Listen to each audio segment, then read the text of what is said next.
Eu quero convidá-los a abrirem a palavra de Deus em Êxodo 19. A gente continua aí a nossa série de exposições no livro de Êxodo.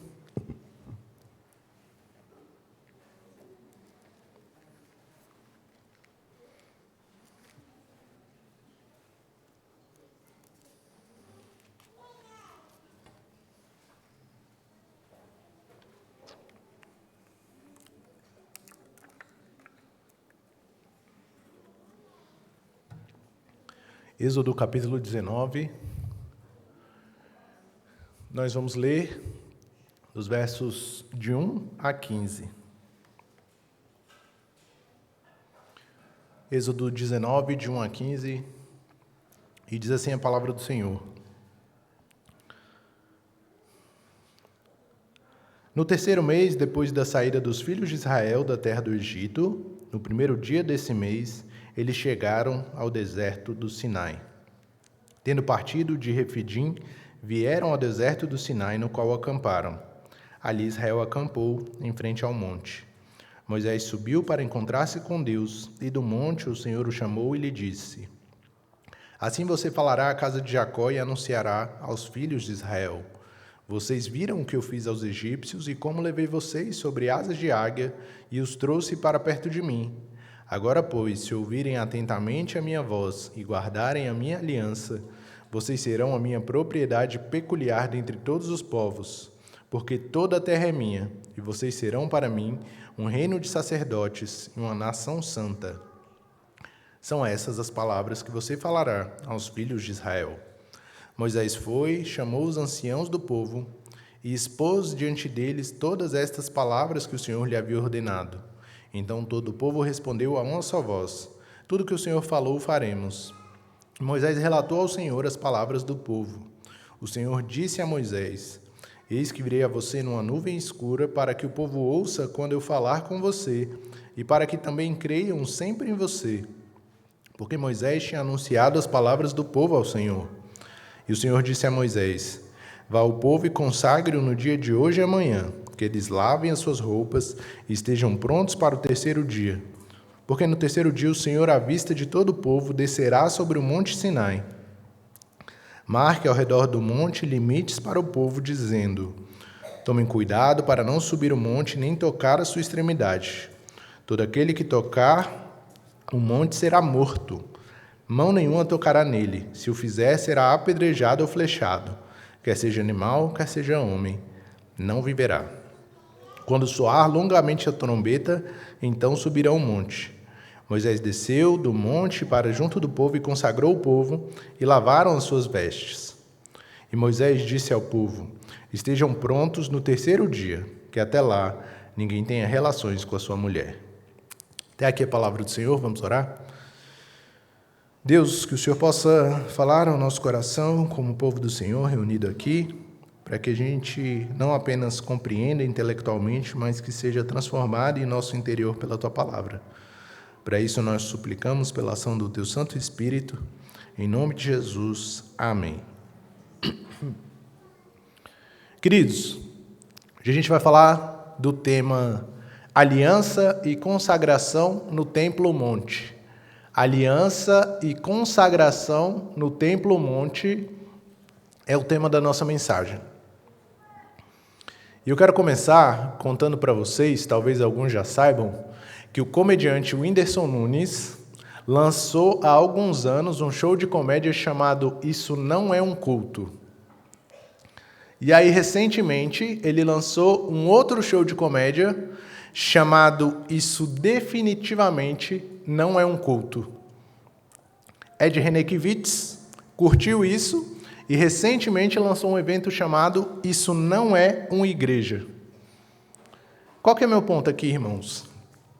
A verdade é que mesmo quem tenta se descolar dessa perspectiva religiosa acaba reconhecendo que o culto faz parte da vida do povo. Por quê? Porque ainda que essas pessoas se manifestem de maneira preconceituosa em relação ao culto, em relação à igreja, a via negativa, que é quando você define algo por aquilo que não é, acaba sendo um recurso para quem tem dificuldade de encontrar uma definição para aquilo que quer fazer. Ou seja, quando eles dizem que isso não é um culto, eles precisam do culto para fazer o que eles querem fazer.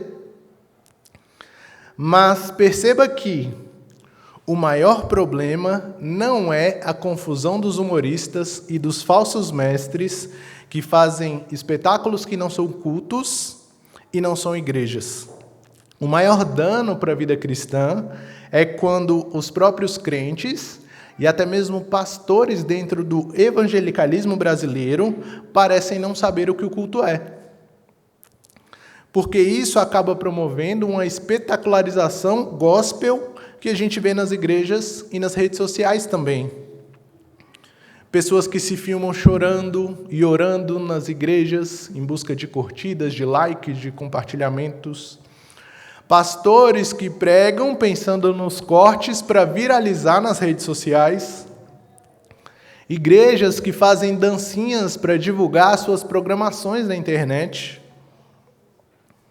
Mas, felizmente, o livro de Êxodo existe para nos lembrar que não é qualquer coisa estar diante do Deus Todo-Poderoso. Para nos lembrar que o culto é uma resposta pactual do povo da aliança a um encontro com o Deus Todo-Poderoso. O culto é uma resposta pactual do povo da aliança ao Deus Todo-Poderoso que nos chamou para uma consagração total. Esse é o resumo da nossa mensagem. Mas, olhando aqui para a passagem de hoje, o que a gente precisa para entender essa ideia do culto no livro de Êxodo? A gente tem aqui o povo se preparando para ver Deus. Um encontro de adoração que foi marcado quando Deus chamou Moisés do meio da sarça que não se consumia. Quando Deus mandou Moisés tirar as sandálias, porque aquele lugar era um lugar santo, ele também disse que iria tirar o seu povo do Egito e que eles iriam adorar ali. E agora eles estão nesse mesmo lugar, diante do Monte Sinai. O que aconteceu lá no início do livro de Êxodo, à altura do capítulo 3, agora encontra seu cumprimento aqui. Começa no capítulo 19 e vai até o capítulo 24. Eu vou dar alguns spoilers só para a gente poder se orientar aqui em relação aos próximos sermões.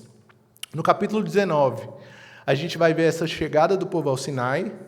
No capítulo 20, a gente vai ter a entrega dos 10 mandamentos. Nos capítulos 21 a 23, Deus vai dar as leis civis e religiosas para essa nova nação de Israel. E no capítulo 24, a gente vai ter uma cerimônia de ratificação da aliança, de confirmação desse compromisso entre Deus e o seu povo. Mas aqui, no capítulo 19, antes desse encontro com Deus, tinham algumas coisas que Israel ainda precisava fazer. Eu vou falar de duas delas. Em primeiro lugar, a gente vai observar aqui no texto uma aliança nacional sendo formada. Está dos versos de 1 a 9. Eu não vou ler novamente, mas vou pontuar apenas alguns versículos ao longo dessa primeira parte. O que a gente está vendo aqui, irmãos, em relação a essa aliança nacional? Depois do povo peregrinar no deserto, de enfrentar crises por causa de água, crises por causa de comida, e de passarem por uma reorganização administrativa, que foi o sermão que o pastor Heron expôs na semana passada, o povo chegou até o Monte Sinai. O verso 2 conta para mim e para você que eles estavam em frente ao monte, e esse monte era um lugar especial para Israel. Tanto que um estudioso da teologia bíblica chamado Greg Bill, ele vai chamar o Sinai de templo-monte. Por quê? Porque assim como o tabernáculo e o templo, ele vai ser dividido em 3 setores de santidade progressiva. Olha só, ali no pé do Sinai vai ficar o povo. Na divisão do tabernáculo ou do templo, seria o equivalente ao átrio ou ao pátio ali. A gente vai ver isso na nossa passagem de hoje. Até uma certa altura do monte, vão subir os sacerdotes e os 70 anciãos. Na divisão do tabernáculo ou do templo que vai vir futuramente, seria a parte correspondente ao lugar santo. E no topo do monte vai subir somente Moisés como mediador entre Deus e o povo. Moisés é o único que vai desfrutar diretamente da presença de Deus. O que na divisão do templo e do tabernáculo que virá, vai ser a parte correspondente ali ao lugar santíssimo. Se isso não fosse um culto, a gente poderia comparar ali a pista ao camarote e ao camarote VIP dos nossos eventos que acontecem nos nossos dias. Mas aqui, essa divisão ela não segue critérios econômicos ou de popularidade. É uma divisão que faz parte daquilo que Deus quer ensinar sobre santidade para Israel como uma nação bebê. Felizmente, queridos, quando Jesus morreu na cruz, o véu que separava o lugar santíssimo do templo foi rasgado de cima a baixo. E agora todos nós temos livre acesso a Deus pela mediação de Cristo Jesus. É o que a gente chama na teologia do sacerdócio universal de todos os crentes. Mas aqui em Êxodo, o que acontece é que primeiro Moisés, como mediador, ele sobe para se encontrar com Deus e receber algumas instruções nos versos de 4 a 6. Olha só o que Deus diz. Vocês viram o que fiz aos egípcios e como levei vocês sobre asas de águia e os trouxe para perto de mim. Agora, pois, se ouvirem atentamente a minha voz e guardarem a minha aliança, vocês serão minha propriedade peculiar dentre todos os povos, porque toda a terra é minha, e vocês serão para mim um reino de sacerdotes e uma nação santa. O que Deus está fazendo aqui? Ele está relembrando Israel do resgate que ele realizou no Egito. Ele está dizendo que trouxe o povo para perto de si como uma poderosa águia, cuidando dos seus indefesos filhotes. E a partir dessa realidade é que ele chama o povo a um relacionamento de obediência, de submissão. A gente erra quando imagina que a fé cristã começa com o que Deus quer que a gente faça. Mesmo aqui, na aliança mosaica, a graça já está presente. Por quê? Porque a obediência exigida por Deus da parte de Israel, ela começa naquilo que Deus já fez pelo seu povo por amor. Israel não está sendo chamado a se comprometer com um tirano, mas a se submeter ao seu Redentor. Israel não precisa provar o seu valor para ser amado, mas precisa responder ao amor divino em obediência ao Senhor. Essa é uma exigência desse relacionamento exclusivo no qual Israel pertence ao Senhor. A santidade aqui, irmãos, é um aspecto fundamental para que Israel seja vitrine desse relacionamento com Yahvé, as nações que circundavam o povo de Deus. O povo que Deus libertou do Egito vai ser separado entre todos os povos como uma propriedade exclusiva de Yahvé. Essa é a aliança que está sendo apresentada por Deus a Moisés, para que ele transmita ao povo as exigências de Deus em seu papel de quê? De mediador. É por isso que, no verso 8, depois que Moisés anuncia aquilo que Deus disse, ele diz a Deus que o povo se comprometeu em obedecer. Essa manifestação ela fazia parte dos tratados de aliança, no qual os vassalos se submetiam a um soberano. Mas Deus já não tinha uma aliança com os patriarcas? Talvez você se pergunte. Tinha sim, mas dentro do progresso da revelação, essa aliança que antes era familiar, era tribal, agora está se tornando uma aliança nacional, de Israel como nação. A lei que vai ser dada por Deus vai revelar de forma mais completa a vontade de Deus para o seu povo em particular. Uma vontade que é boa, perfeita e agradável, como a gente leu na nossa liturgia no texto de Romanos. E é por isso que Moisés precisa informar ao Senhor que o povo se comprometeu em obedecer. Repare que isso acontece no nosso culto. Por quê? Porque o culto reformado, ele é dialogal. Deus fala por meio da palavra e dos sacramentos, e nós respondemos com oração, com louvor, entregando os nossos dízimos e ofertas e participando do batismo e da ceia do Senhor. Aqui a gente tem isso acontecendo de maneira embrionária, no contexto do povo de Deus, do povo de Israel. E aqui, depois que Moisés anuncia ao Senhor essa resposta, o Senhor responde: eis que virei a você numa nuvem escura, para que o povo ouça quando eu falar com você, e para que também creiam sempre em você. Deus está fortalecendo a liderança de Moisés junto ao povo por meio da sua palavra, e apontando para a mediação de Jesus no culto da igreja, como que nós celebramos hoje aqui. No culto nós adoramos a um Deus que é trino, Deus Pai, Deus Filho, Deus Espírito Santo, tudo isso na mediação de Jesus Cristo. Agora repare que em 1 Pedro 2, capítulo 9, o apóstolo, quando escreve à igreja em diáspora, ele diz basicamente a mesma coisa que Deus disse a Moisés. Ele diz assim: vocês, porém, são geração eleita, sacerdócio real, nação santa, povo de propriedade exclusiva de Deus, a fim de proclamar as virtudes daquele que os chamou das trevas para a sua maravilhosa luz. Percebe que Pedro está falando da igreja? Ele está falando de mim, está falando de você, e está falando de todos aqueles que o Senhor elegeu e libertou das trevas. Nós somos nação santa, um povo de propriedade exclusiva de Deus. E o que isso significa na prática?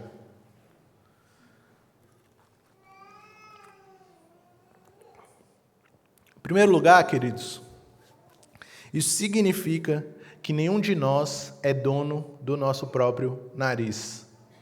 Nenhum de nós é dono do nosso próprio nariz. Irmãos, a gente precisa ser honesto aqui. Mesmo dentro da igreja, a gente resiste à ideia de obedecer. A verdade que eu e você compramos, ainda que de modo inconsciente, o discurso de que tudo é permitido e que ninguém tem o direito de dizer como outra pessoa deve viver. Como diz a música do Caetano Veloso, é proibido proibir. Mas esse é um grande engano dos pagãos e de muitos cristãos também, que acham que Deus proíbe certas coisas porque Ele não quer que a gente se divirta, quer que o crente seja careta, quando na verdade o que Deus quer é nos proteger. E é por isso que mesmo depois da conversão, a gente muitas vezes fica tentando voltar para lugares de onde Deus nos tirou. O que me lembra uma cena de Toy Story 4. Nela, o garfinho, um brinquedo feito com talher descartável, e os pés de palito de picolé, fica o tempo todo dizendo: sou lixo, sou um lixo. Em cada oportunidade que ele tem, ele quer voltar para a lixeira. Em um determinado momento, ele pergunta para o Woody: por que eu tenho que ser um brinquedo? E o Woody responde: porque você tem o nome da Bonnie nos seus palitos. Bonnie era a criança que fez o garfinho na escola e que andava ali com ele para cima e para baixo. Onde ela ia, o garfinho tinha que ir. Na passagem que nós lemos, queridos, Deus está colocando o nome dele em Israel. Assim como Jesus colocou o nome dele em você e te tornou propriedade exclusiva do Senhor. Você pertence a alguém que te amou a ponto de entregar o próprio filho para morrer por você. Você tem um relacionamento com Deus que é superior à aliança de Deus com Israel. Pelo sangue da nova aliança, a igreja tem livre acesso ao camarote VIP da presença de Deus, em qualquer lugar, mesmo sem merecer. Mas essa diferença, irmãos, significa que nem tudo que é bom para o mundo é bom para mim e para você. E pensando nisso, eu quero dar 3 exemplos para as crianças e para os adolescentes, mas que servem para os adultos também. Crianças, imagina que está em cartaz um filme chamado, sei lá, Devoradores de Ossos 3. E aí o pessoal da escola começa a comentar e combina de assistir. Ou então, você fica sabendo que vai ter ali uma festa estranha com gente esquisita. E que só falta você confirmar sua presença. Ou então você se dá conta que na sua sala de aula, você é o único que não tem um iPhone. E esse é o único presente de aniversário que serve para você esse ano. São 3 situações em que você cria coragem e pede para o seu pai ou para a sua mãe, e a resposta é não. Mas você quer muito ver o filme, ou você quer muito ir naquela festa, ou você quer muito ganhar um celular. E aí você diz o quê? Mas todo mundo vai. E aí vem aquela frase clássica, que desarma as crianças e adolescentes desde os tempos antigos. Você não é todo mundo. É isso que Deus está dizendo para mim e para você hoje, meu querido irmão, minha querida irmã. Você não é todo mundo porque você pertence ao Senhor, então você não precisa fazer o que todo mundo faz e nem precisa ter o que todo mundo tem. Você não precisa mudar quem você é para fazer parte do grupo, porque Deus já te colocou como parte da sua igreja, um povo especial que Ele separou para si. Então, o que você precisa, o que eu preciso, é o mesmo que Israel precisava para não se contaminar com as nações de Canaã. Nós precisamos de uma consagração total. Esse é o meu segundo ponto. Está nos versos de 10 a 15. O que está acontecendo aqui agora? Agora Deus vai detalhar para Moisés e Moisés para o povo as instruções para que o povo possa participar desse encontro de adoração. Ainda que, como a gente viu, o povo não tem acesso direto à presença de Yahvé. Mas ainda assim o povo precisa se consagrar. E nesse protocolo de consagração, Deus orienta Israel a lavar suas roupas e ficar pronto, pois ele desceria sobre o Monte Sinai. Está no verso 10. A roupa de Israel deveria estar limpa, pois a lavagem ela aponta para a ideia de purificação, que estava sendo ali incutida no recém-liberto povo de Deus. Por quê? Porque eles estão indo para um lugar que é repleto de podridão moral. Então eles precisavam aprender o que é santidade, o que é separação, o que é purificação. No verso 12, Deus diz que até que soasse longamente a trombeta, o povo e os animais deveriam ficar fora do limite do monte. Senão eles iriam o quê? Morrer. Somente depois do sinal é que eles poderiam se aproximar. Essa orientação era necessária porque o Senhor iria descer sobre o Monte Sinai. Nos versos 14 e 15, a gente vê Moisés liderando o povo nesse processo de consagração, conforme o Senhor tinha instruído, exercendo o seu papel de mediador, informando que o homem e a mulher não deveriam ter intimidades nesse período. Por quê? A gente vai ver isso mais para frente na Escritura, de forma detalhada, lá em Levítico 15, que eram as leis sobre a pureza cerimonial. Eu imagino aqui, queridos, olhando para esse contexto, que tudo isso tem a ver com os cultos pagãos que muitas vezes eram permeados e misturados com a expressão da sexualidade de maneira rebelde em relação à orientação de Deus. Então, essa separação era importante naquele contexto, mas isso faz parte das leis de Deus para Israel e não se aplica mais a nós. Essa pureza física era uma representação externa da pureza espiritual para se achegar ao Deus Santo de Israel naquele contexto. Ainda assim, queridos, esse texto é muito interessante porque revela como algumas diferenças e limites são importantes para Deus. Existe um princípio necessário aqui. E aí eu quero explicar com calma esse ponto para não ser mal compreendido naquilo que eu vou dizer.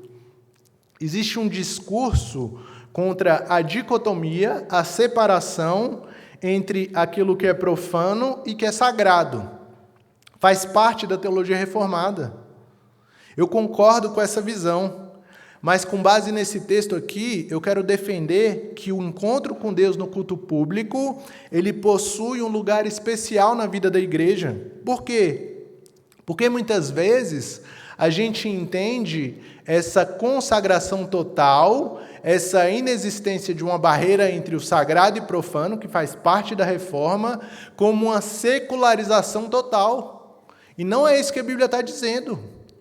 Muitas vezes os crentes, ao invés de terem uma vida inteira dedicada ao Senhor, eles tornam a igreja um lugar secular.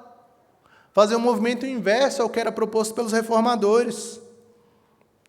Muitos crentes ainda acreditam que a fé cristã é apenas mais uma opção na prateleira da espiritualidade e que cultuar com a igreja reunida é opcional. Que o culto público ele é apenas a cereja do bolo de uma semana voltada ali para o próprio bem-estar. Eu vou na academia, eu faço minha dieta, eu tiro ali os meus momentos de descanso e aí eu exerço a minha espiritualidade, a cereja do bolo para coroar a minha semana. Mas o que essa passagem nos ensina, em termos de princípio, é o seguinte: o encontro com Deus não é qualquer encontro e jamais deve ser banalizado.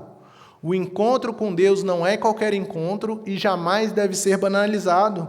Seja no Antigo ou no Novo Testamento, a santidade continua sendo exigida por Deus. Por isso a gente não deve se relacionar de maneira descompromissada com o sagrado. É claro que aspectos rituais do Antigo Testamento, como essas leis de purificação que a gente vê no texto, são cumpridos em Cristo. Eu sei que você sabe que eles assumem no Novo Testamento uma perspectiva espiritual, que Jesus ensinou claramente que o que contamina o homem é o que sai do coração. Mas existe um princípio que permanece, irmãos. Deus é santo e requer do seu povo uma vida santa. Mãos limpas e coração puro, dentro e fora da igreja. Nosso corpo e a nossa alma pertencem ao Senhor e devem ser consagrados a Ele. Deus não quer que a gente viva como crente igual a princesa Fiona do filme Shrek. A noite é de um jeito, de dia é de outro. Deus quer que os nossos pensamentos, as nossas palavras, os nossos sentimentos, as nossas ações sejam inteiramente consagrados a Jesus.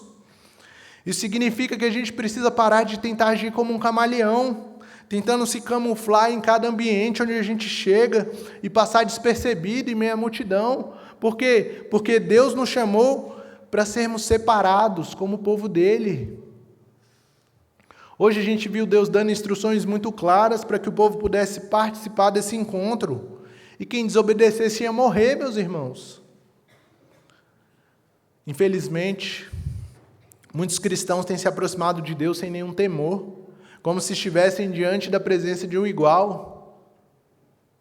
O motivo é que muitos púlpitos e muitos bancos das igrejas evangélicas estão sendo ocupados por pessoas que se dizem convertidas, mas que operam com a mentalidade secular. Gente que até participa do culto, mas como um mero evento religioso. Gente que vem para a igreja como se estivesse assistindo um show. Gente que talvez sem se dar conta tenha adorado o próprio conforto ao invés de adorar o Senhor. Gente que é extremamente crítica, mas incapaz de servir.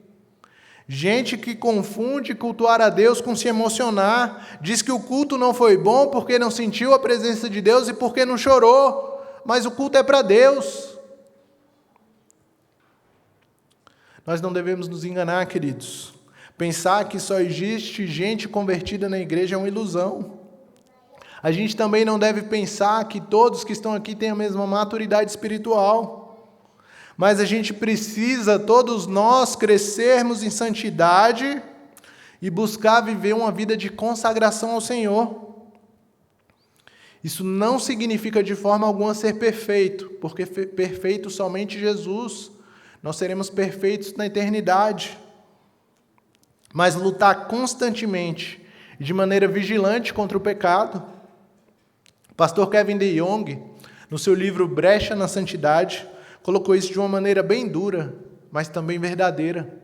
Ele diz assim, abre aspas, Não importa o que você professe, se você mostra desprezo por Cristo, entregando-se ao pecado impenitente e habitualmente, o céu não é o seu lar. Não importa o que você professe, se você mostra desprezo por Cristo, entregando-se ao pecado impenitente e habitualmente, o céu não é o seu lar. Fecha aspas. Queridos, se o Brasil tem tantos evangélicos, por que o nosso país não melhora? Porque muitas vezes as pessoas estão vivendo um cristianismo nominal. Isso muitas vezes inclui a mim e a você também. É por isso que nós precisamos ter consciência de que o relacionamento com Deus é uma aliança, na qual é necessário que a gente abra mão da nossa própria vontade para agradar ao Senhor, não para ser aceito na presença de Deus, mas porque Jesus morreu para resgatar aqueles que lhe pertencem. Essa é uma mensagem de esperança, queridos.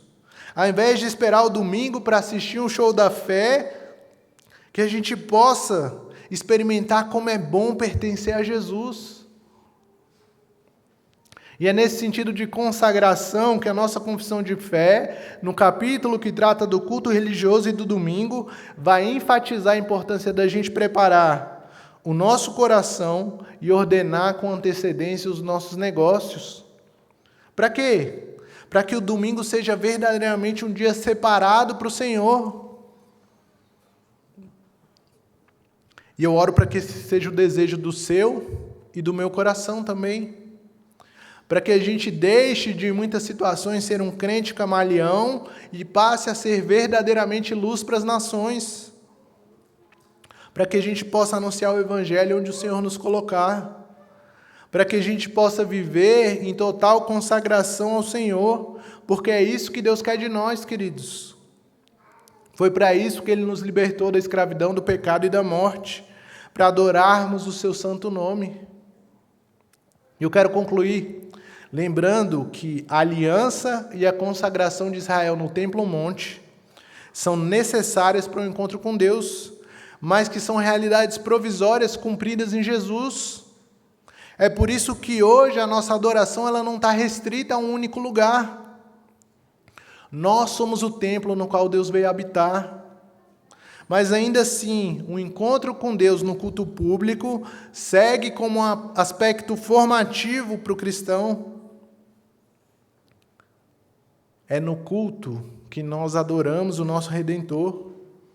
É o culto que molda a nossa identidade como nação santa, como povo que pertence ao Senhor. É o culto que nos prepara para iluminar as nações com a luz de Jesus. É o culto que nos coloca em contato com a exposição da palavra do Senhor, que o Espírito Santo usa para nos ajudar a tirar a roupa do velho homem e a nos revestir da roupa de Cristo. Porque Jesus é o templo que desceu e habitou entre nós, Ele tabernaculou entre nós. E é com Ele que nós vamos habitar eternamente, na Jerusalém Celestial, amém? É esse encontro que eu e você precisamos desejar com todo o nosso ser. Essa é a nossa consagração, queridos. Que Deus nos ajude a viver uma vida consagrada a Ele, em aliança, mediada por Cristo Jesus, nosso Salvador. Amém?